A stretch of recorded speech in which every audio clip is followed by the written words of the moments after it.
January is the month for long-awaited Japanese RPGs to finally reach American shores. With Nintendo's latest installment in the Glory of Heracles series on store shelves, Sega looks to counter with Sands of Destruction, a new series from a team whose pedigree includes Xenogears and Grandia. Can this post-apocalyptic RPG find a place for itself in the RPG-rich DS library?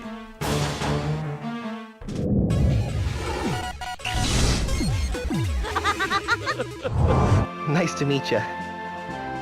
What's your story? In the realm of Sands of Destruction, seas of sand stretch as far as the eye can see, and anthropomorphic creatures known as ferals rule over the human race with an iron fist. Enter Kyrie, a timid teenager who unknowingly possesses the power to obliterate the entire world. After his powers accidentally manifest and destroy his home village, Kyrie flees with Mort, a leader of a group calling itself the World Annihilation Front. Together with a bunch of unlikely allies, these freedom fighters set off to rid the world of the Beast Lord's tyranny. Sands of Destruction's plot starts off strong, captivating you for the first few hours as you uncover the mystery behind Kyrie's powers. But eventually, the pacing breaks down and the direction falters. The writing is beyond laughable, with all too many examples of cringeworthy dialogue. The revelations it musters aren't a strong enough payoff, especially the ending, which will leave you with more questions than answers. It feels like an incomplete story, and a rushed effort in the closing segments.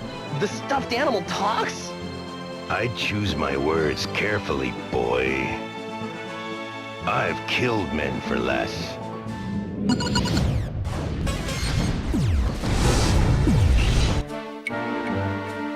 The story drives most of the progress in Sands of Destruction, so expect to go where you're told more often than not. Backtracking and revisiting areas you've already explored is possible, but aside from grinding or farming for more money or materials, there's little incentive to stray off course. Several areas also contain tedious puzzles that drag on thanks to the high random encounter rate.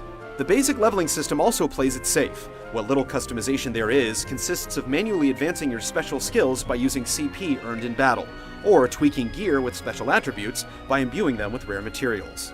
Aside from gear and skills, taunts known as quips can be used in battle to trigger beneficial side effects for your party members. There's more than enough destruction to go around. Sands of Destruction is as conventional as RPGs come, and apart from some boss fights that border on broken, don't expect too much of a challenge throughout the 20-hour experience. I'm hungry, meow.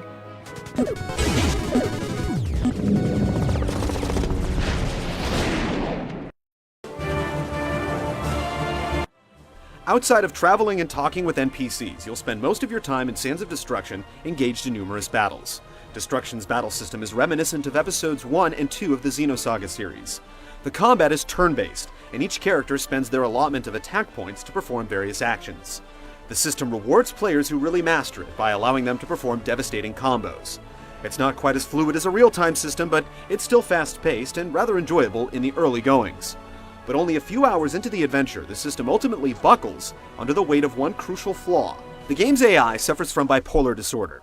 Several enemies and bosses can be dispatched without much effort, while others are inordinately difficult in ways that don't feel quite fair. Specifically, some bosses and enemies can take an excessive amount of actions per turn due to an abnormally high agility stat that gives them insane speed. So despite being at the proper level for these kinds of encounters, the battle boils down to luck at points. It's a huge, fun-killing flaw in what otherwise could have been a really well-done battle system. Right.